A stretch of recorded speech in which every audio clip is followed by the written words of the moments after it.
For Brian? Watch Ken Bobby and Karen Adams on Coin 6 News.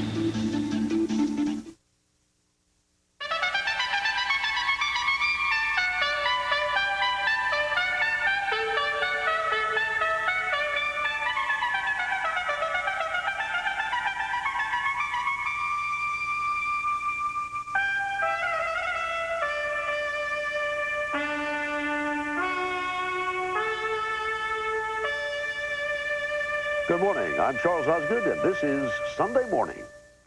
President Bush will stand before Congress Tuesday night to deliver his State of the Union address.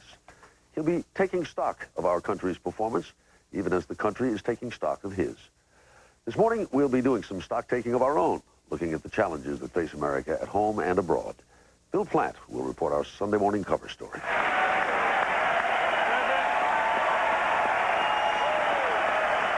This isn't just any State of the Union message. The nation is at war on two fronts, in Afghanistan against terrorism, and here at home against an economic recession. Later on this Sunday morning, we'll try to assess how those wars are going, and we'll take a look at the political wars which may be brewing up on Capitol Hill. It's not just the political leaders of the here and now that command our attention today. Mark Phillips goes back 2,000 years to provide us with a whole new look at the ancient and legendary Queen of the Nile.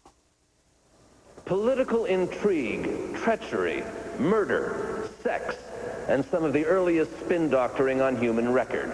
No, not the West Wing, but close. Cleopatra, as you've never seen her before, later on Sunday morning. Miss Peggy Lee died this past week at the age of 81. We'll be looking back on her career in song.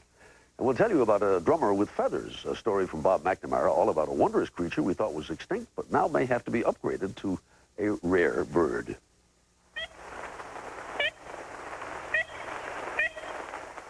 The ivory-billed woodpecker was a legendary bird of the American wilderness. 60 years ago, the species vanished forever. Or did it? This is by far, the most credible sighting from decades. The ivory-billed woodpecker, searching for a ghost bird, later on Sunday morning. We have dispatches from Lee Cowan and Alan Pizzi about the transition from old to new in Afghanistan. John Leonard will review two movies, The Mothman Prophecies and The Count of Monte Cristo. We'll also celebrate the birthday of Wolfgang Amadeus Mozart, ponder the monumental boom in famous name monuments, and as part of our Now and Again series on the instruments, pay tribute to the clarinet, with some help from the likes of Pete Fountain and more. But first, here are the headlines for this Sunday morning, the 27th of January, 2002. A showdown is looming between Congress and the White House over Enron. Dave Browdy has the story. Congressional auditors have never in their history sued the White House, but the General Accounting Office says it's on a short fuse and may go to court this week to force the White House to tell it who it consulted when its energy task force, headed by Vice President Cheney, developed the president's energy proposal, which critics say favors big energy companies like Enron. The White House says Enron executives met with Cheney 5 times, but so far it won't say more, infuriating the ranking Democrat on the House Energy Committee. John Dingell wrote in a recent essay in the New York Times, the administration must get over the notion that the public will tolerate secrecy in government decision-making. The possible court battle looms as Enron prepares to name its new chief executive. Corporate turnaround expert Stephen Cooper is said to have the inside track. In the past, he's worked with corporate salvage operations at several major companies. The Enron scandal is hurting the Bush administration. A CBS News New York Times poll says fully 2/3 of Americans believe the administration is either hiding something or lying in its statements about Enron.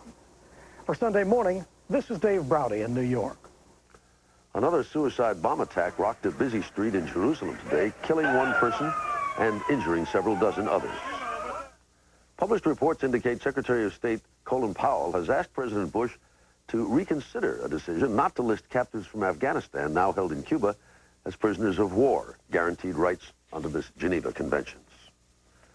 The Observer of London has obtained a video so gruesome that we have decided not to show it to you, that the paper says is being distributed in Britain's mosques as part of a radical Muslim recruitment drive. The video shows, among other things, an attack on an Algerian army convoy in which a wounded soldier has his throat slashed. In sports, in the men's finals of the Australian Open, 16th-seeded Thomas Johansson, who had never won a Grand Slam, faced Russia's Marat Safin on Safin's 22nd birthday. Match point in the fourth set tiebreaker. Johansson in the near court. Safin hit a lob. Watch this. It looked in to some. Johansson is the Australian Open champion. And, of course, the football playoffs later today. First, the AFC Championship with the Pittsburgh Steelers against the New England Patriots. Coverage begins at noon here on CBS. And then later in the day, the NFC, the Philadelphia Eagles against the St. Louis Rams. We'll check in with Jim Nantz of CBS Sports about the games later on Sunday morning. Now, the weather. It's going to be in the 60s for today's big game at Pittsburgh, but the northern plains will be cold along with much of the west, with scattered snow expected from Utah to Washington. The coming week will begin warm in the east, but readings will turn colder by midweek as a storm produces a mixture of rain and snow. Cold from the Midwest to the Southwest with a developing snowstorm over the plains. Ahead, assessing the State of the Union, 2002. But first, the high musical art of Wolfgang Amadeus Mozart.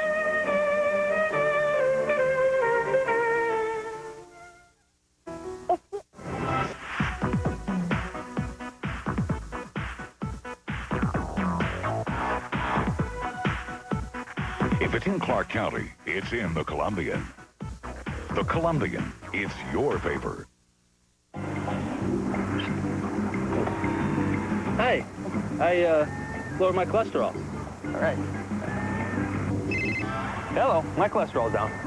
Hey guys, I lowered my cholesterol. In case you haven't already heard the news, Honey Nut Cheerios can help lower your cholesterol as part of a heart-healthy diet. And with its sweet honey taste, that ought to make you really happy. I lowered my cholesterol. Honey Nut Cheerios. Be happy, be healthy. Looking to save piles of cash on some great-looking furniture? Look no further than Furniture Row Outlet's Factory Direct Special Purchase. Right now, we're stocked with incredible deals that we've negotiated with manufacturers who have excess inventory because of the tight economy. Plus, get these tremendous bargains and get no payments and no interest for 1 full year. So come on down to Furniture Row Outlet's Factory Direct Special Purchase, where you can load up on furniture and save a load of cash, too. 3540 Commercial Street, Southeast, next to Fred Meyer's. Danger came knocking on her door. Tonight on Northwest Illustrated, see how this 80-year-old woman outfoxed a dangerous and unwelcome visitor. And who has the best hair, teeth, and legs? Go behind the scenes of the Rose City Classic Dog Show. Tonight at 5:30. You might have dozens of reasons to watch local news. New York City have hundreds of Oregonians. At KOIN 6 News, we have just one reason for covering it. We can tell you that security Our has stepped one up. job is to keep you informed of the facts. Got a bit of a counter-protest going on To here. provide you with the perspective you need to make educated decisions. Health Matters, a new procedure for heart patients. Complete, clear coverage. Count on us. KOIN 6 News. Carpet Carl at Marion's Carpet Warehouse.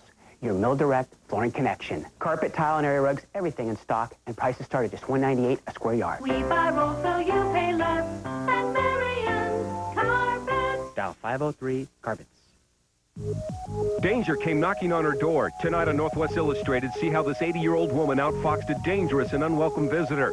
And who has the best hair, teeth, and legs? Go behind the scenes of the Rose City Classic Dog Show. Tonight at 5:30.